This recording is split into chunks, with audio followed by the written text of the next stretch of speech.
Hi, I'm Nan Simonson, and I'm a health and wellness coach with a lifestyle medical practice. I wrote a book 2 years ago that just became an audio book 2 years later when I celebrated my 72nd birthday, because I said I'm doubling down on my message. The message I wrote more than 2 years ago, and that is that through lifestyle choices, we can age powerfully. I just turned 72, and I'm celebrating with the audio book, but also by making sure my message gets out there. So I want to tell you about this somewhat new venture, even though during the holidays I reveled in it, and that is a cheese making venture. Wait a minute, Nan, you're whole food plant-based. Heck yes, I am. 4 years ago, more than actually going on 5 years now, I stopped eating any animal product. Everything I eat is plant-based. No cheese, no dairy, no egg, no fish, no shellfish, no meat of any kind. And I'm healthier than ever. And I help people understand how to do that and to do that. Well, cheeses, though, are something that people miss. And sometimes just that mechanical movement of that slice and the piece on a cracker or some on the top of your tacos, you miss that. So today I decided, well, I didn't just decide, it was kind of brought to me, and that is that a friend of mine said, we're celebrating the birthday of a friend. She's turning 50. We've got 30 coming. Would you make your charcuterie tray? Because he had seen it for Thanksgiving, he had seen it for Christmas, I had put it out for my own holiday parties, and it is what did I do with it? Where are you? Oh, I'll show it later. Anyway, a big wooden tray in which I put another piece of wood so that I can display the cheeses that can then be cut on it. And it was a smash, because those of us who don't eat animal loved it, and those who do eat animal still really enjoyed the cheeses. And my cheeses are made with plant products like cashews, like beans, like vegetables. And I'm doing a series of 4 cheese making videos. As a matter of fact, I just did one where I had this blouse, it's a sweater, without a scarf. Now I'm putting it on with a scarf because I quite often do several segments to a video, and I need to be able to find which video is which easily. So this video gets this cute little cat scarf. And then another one will get, well, this scarf. And then another one will get, well, this scarf. So if you see these and things, she's always in the same sweater. Yes, I am, for these videos. Okay, this is something I wanted to show you, and that is one of the most interesting ingredients that I came across in my cheese making venture. I, first of all, heard a video, an interview of Chef AJ and Julie Piatt. She is the wife of Rich Roll, who I very much admire, plant-based athlete, world-renowned. And she has been, she created a cheese line. They are 100% whole food plant-based, as are their children, and have been for 15 years, 18 years, something like that. And she talked about this book.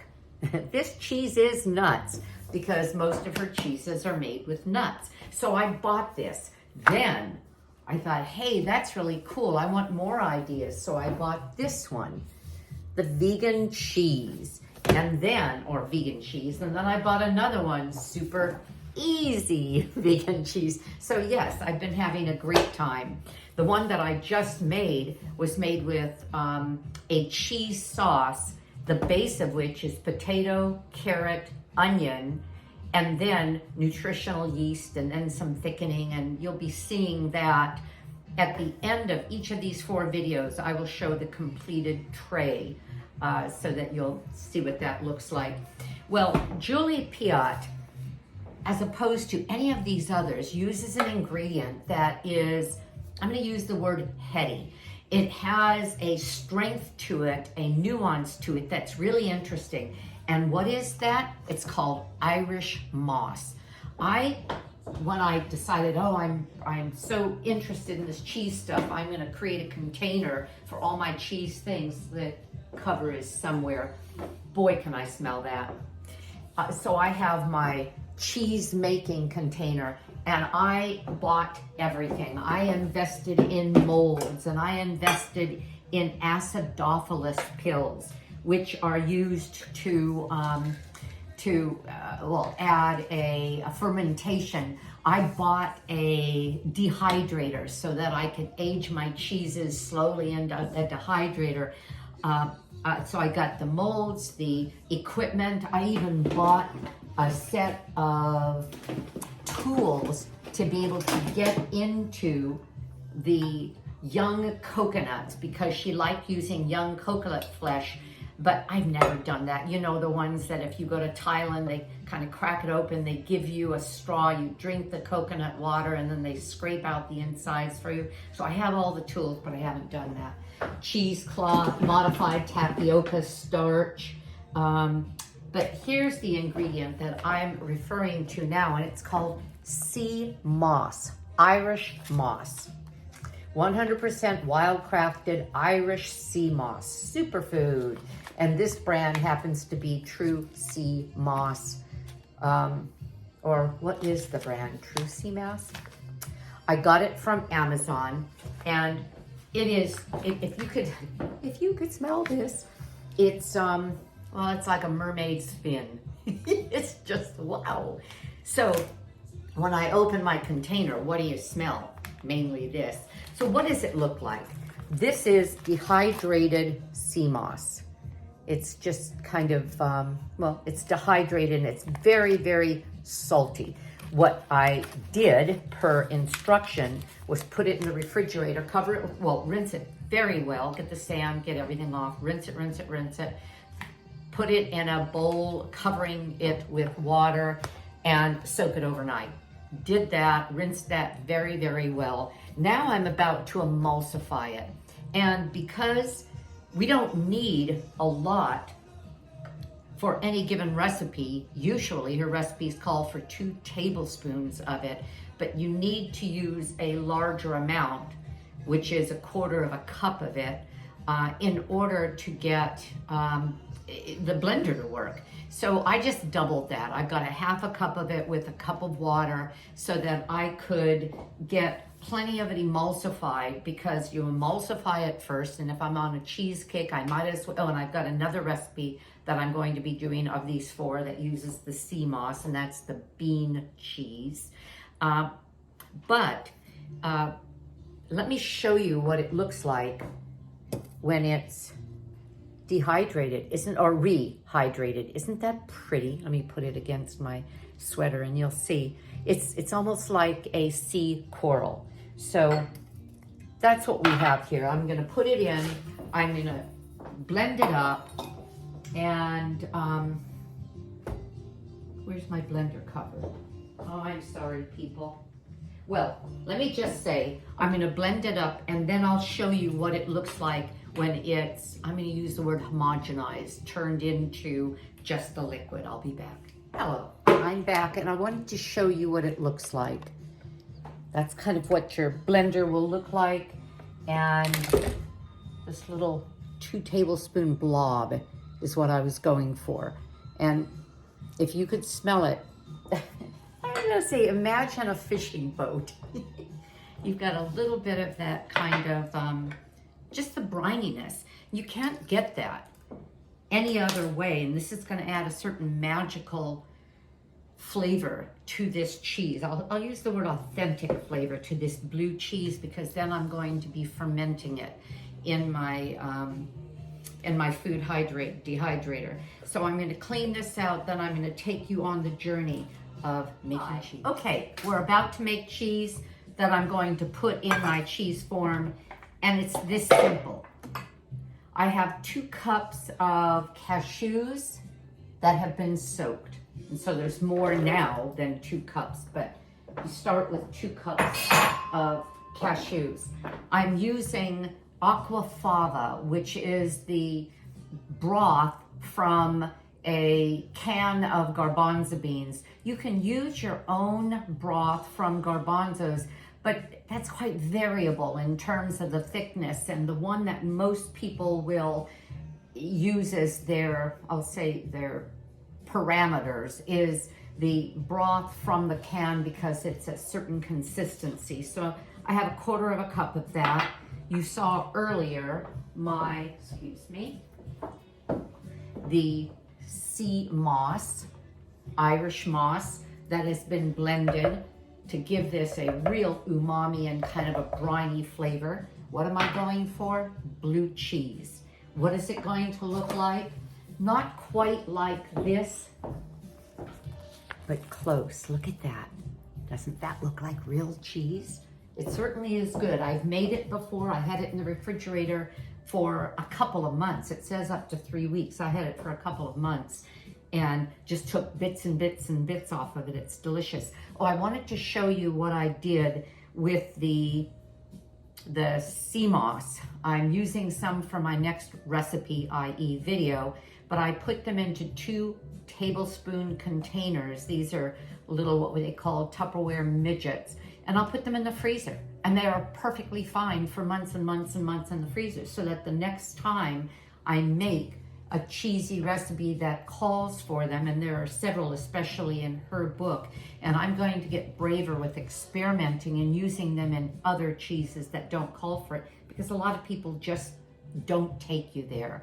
Ingredients that are, I'll say, troublesome maybe, or a little odd. I'm putting in 2 teaspoons of coconut oil. I know I go on and on about coconut oil not being that healthy.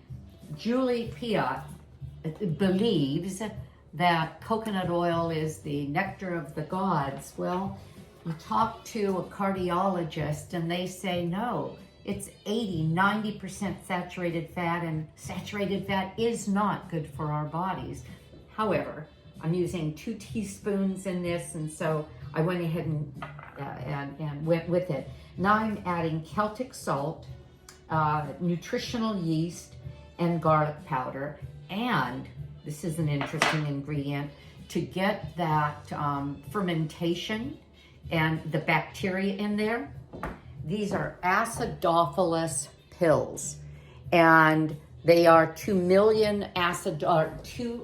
strain acidophilus, or maybe 2 million of them. I'm not really sure. And it calls for 3 in her book. So what I did is I opened up one of them, and here's another one I'll open up, and I'll use about half of it. I don't know if that's really what we're talking about here, but I'll use about half. Can you see that? And then the other half I'll put aside. And I'm putting all of that in, and some nutritional yeast, because that really gives it an umami flavor. And so I have the cashews in here, the sea moss, nutritional yeast. I'm gonna blend them and hope there's enough moisture in there, but I'm gonna have to cut it back in again and again. You'll see what I mean.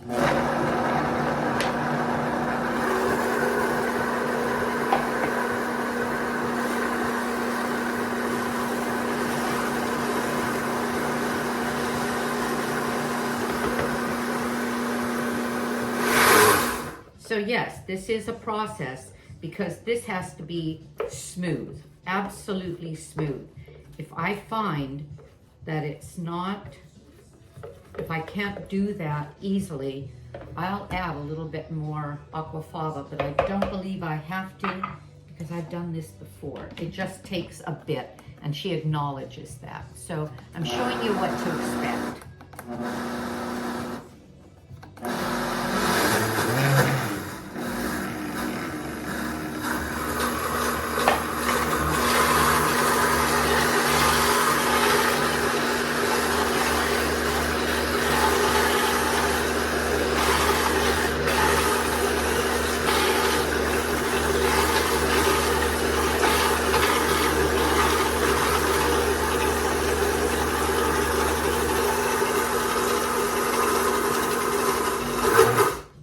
Can you see it spitting at me?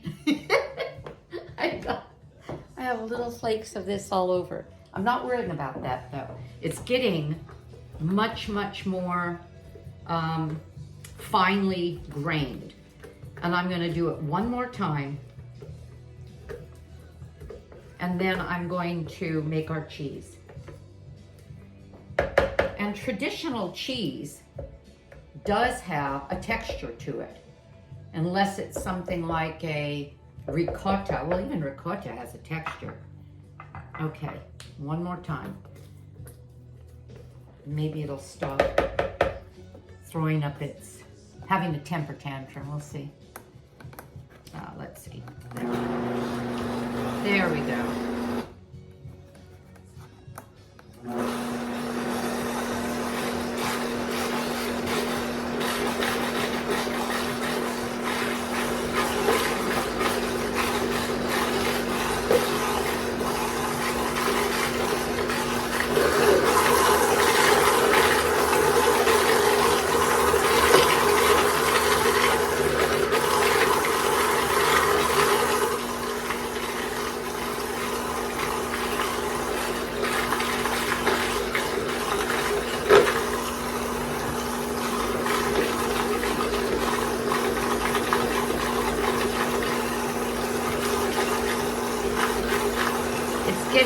It's getting really well broken up now. It's very creamy, but it still has texture. You can see it. So this is about how long you have to give it. And it's worth being patient.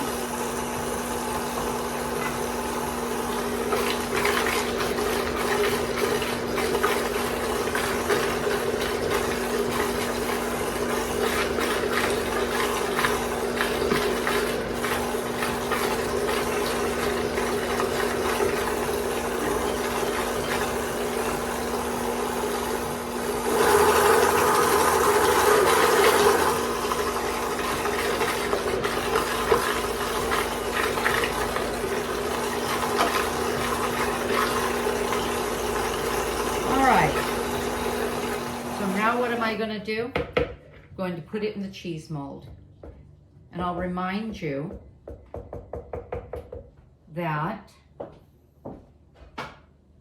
you should see my glasses. They're spattered. Okay. So I have a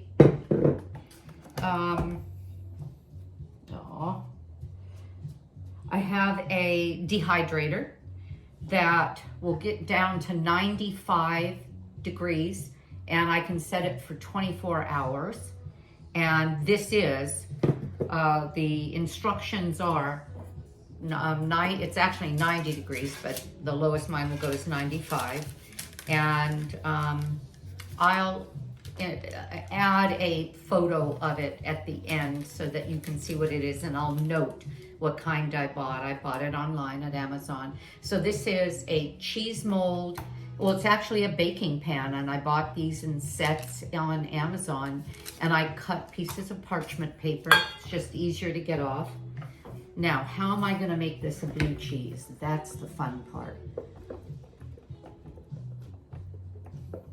And I know from the last time I made this that I have more cheese than I need for one mold.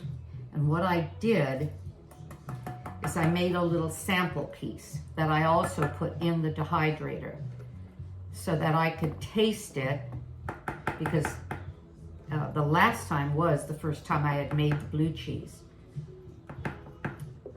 Okay. And it was nice to have one that was my own personal taster, that I didn't have to disrupt the one that I was going to bring with me on the tray. All right, and there's plenty left in here that I'll be able to do the same thing, and I will. Okay, so I'm gonna make this flat, but I'm gonna show you where the blue cheese part comes in. All right. I have spirulina. I got it from a Whole Food store. You can buy it online. Organic spirulina, that is just a seed plant. And man, do not get this on you, especially if you're wearing white. That white will never be white again because it is intensely colored. The recommendation is 1/4 teaspoon. I chickened out last time and didn't use the full 1/4 teaspoon, but let's see what happens. And although the instructions are to use a spatula, today I'm going to use a knife. And put this here. That's just a little bit of it. And I'm going to run it through. You don't want to mix it well, because if you mix it well, you will have green cheese. We don't want that. We want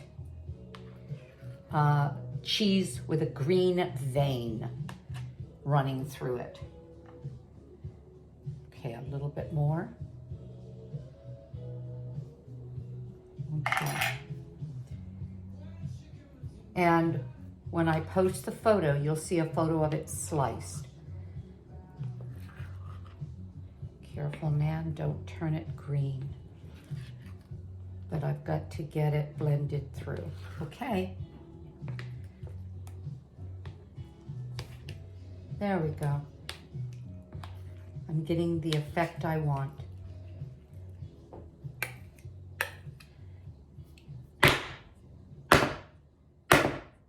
Sorry for all this noise, people. Can you see how pretty that looks? The sun is coming in. It's 2:30 in the afternoon and I'm getting the south sun coming through the window. All right, flatten it out. And this is going into my dehydrator with another cheese for 24 hours. And look at what I get to play with. I'll actually put that into one of these and put it in the dehydrator as well. Okay, you'll be watching for photos, and can't wait to show you what we've got when we're finished. Have a great day. I know I'm going to. Be sure to tell friends about my channel because I don't just talk about cooking, I talk about health. Bye-bye.